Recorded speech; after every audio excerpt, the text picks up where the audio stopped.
Good afternoon. We're going to do Chapter 5, Lecture C. We'll finish up the American War of Independence here, and we'll conclude Chapter 5. Securing independence, the balance of power. The British had the most powerful military in the world, best navy, good commanders at the time, really unsurpassed. To help with their shortcoming of troops, because they were obviously spread throughout the world as well at this time, they hired a bunch of German mercenaries called Hessians to fill their shortage. So these Hessians were paid mercenaries. They're not going to be fighting for any cause, so they're not going to risk their lives overly too much. Americans had to rely on militias and inadequately equipped Continental Army. Americans had home field advantage in a cause that many believed in. As long as they kept an army in the field, the new country had a chance. So they're going to basically the big thing is going to just be to survive.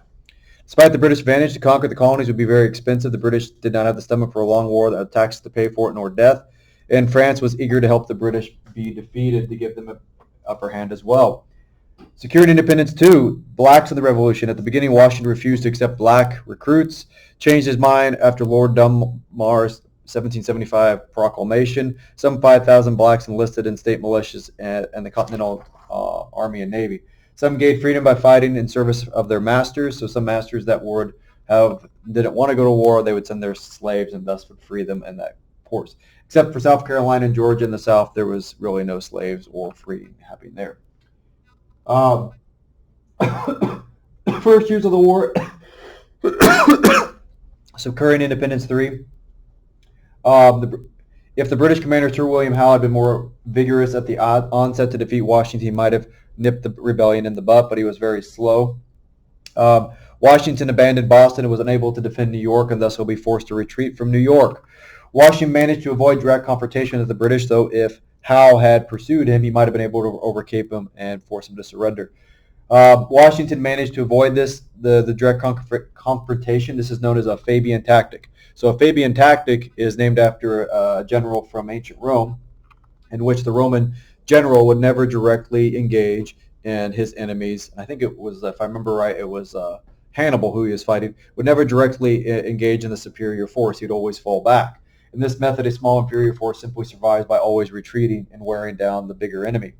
Washington's army fell from 28,000 to 3,000 men very quickly. To restore morale, crossed the Delaware on December 26th in the famous Christmas crossing to Trenton. It surprised the Hessian soldiers of Trenton and forced surrender of them. And this was unheard of. Usually come November, December till about March, April, armies would bed down for the winter and did not fight during the winter. So this was a surprise tactic and it worked. Took Princeton on January 3rd, 1777. However, these are the meager victories at most, the more morale boost than anything. Thomas Paine's inspiring essay, The American Essay, was read to the troops. These are the times that try men's souls. So the first years of the war are not going overly swimming. This is, if you look on the PowerPoint now, you have Washington crossing the Delaware. Obviously, there's a lot to be gained from this. This is a heroic photo. It's awesome. You see it everywhere. But obviously, it was not as cheerful as this painting might be remembered as. Securing independence number 4, the Battle of Saratoga in summer of 1777. General John Burgoyne advanced down from Canada. Howe went after Philadelphia, assuming the Americans might surrender if the capital was taken. In the old European tradition, if the capital was taken, typically the country would capitulate or surrender. Americans, though having no allegiance to Philadelphia as their capital and more than just thought, taking Philadelphia was just taking another city. That being said, when Howe split his forces, this created weaker numbers for the British, and so they could not usually overwhelm the British. Burgoyne unintentionally abandoned American forces surrounded and forced Burgoyne to surrender. Burgoyne was unintentionally abandoned by Howe, and American forces quickly surrounded and forced Burgoyne to surrender. This is the Battle of Saratoga. This is an important victory for American forces. This also gives the French and the Spanish some momentum they need for, hey, maybe America can win this to support us.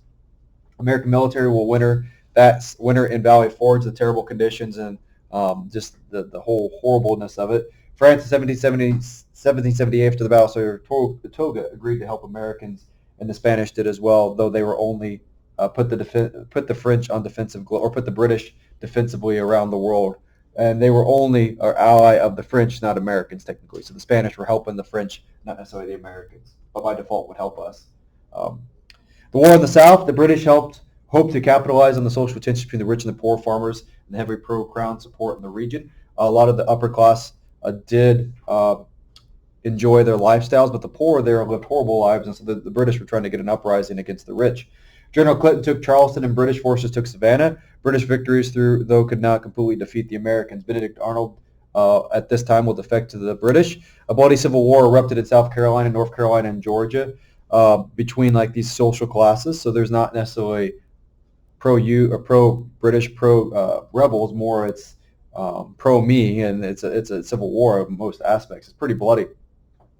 Colonel Tarleton, brutal treatment of civilians drew many Americans to join the Patriot cause. If people were on the fence, his brutality just of going up and assaulting rebels and just their families and stuff. If you've seen the movie The Patriot, that gentleman that is the kind of the enemy of Mel Gibson in the movie Personal Enemy, that character is modeled after Tarleton. You're also going to have the emergence of the swamp fonts, Francis Marion, which is Mel Gibson's character is kind of loosely based on in the movie The Patriot. Eroded British positions in South Carolina by hit-and-run attacks and hiding. Though The Patriot has a lot of inaccuracies, those are the two main characters that make the basis for the movie. Security independence. Victory at last. Cornwallis moved into Virginia after a string of defeats and camped on the peninsula where Yorktown was located. Washington took the initiative and surrounded Cornwallis with the American Army. The French Army and French Navy also combined to help completely surrender the new commander, Cornwallis.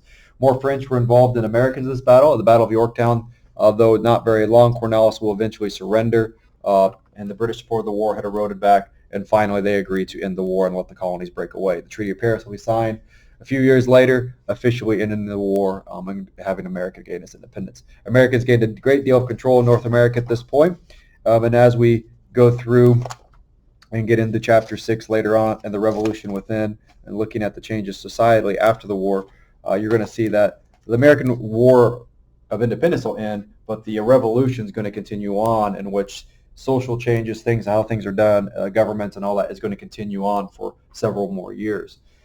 So as we conclude this, looking at the American Revolution in general, you're going to see that the American forces were not always competent. There was a lot of struggle, and it wasn't we ever defeated the British right out. It was more or less we just outlasted the British, and that's the greatest credit that Washington will receive. All right, that concludes Chapter 5. And here's a picture of the Battle of Yorktown, map of it. And that's the end of this. Thank you. Have a good day.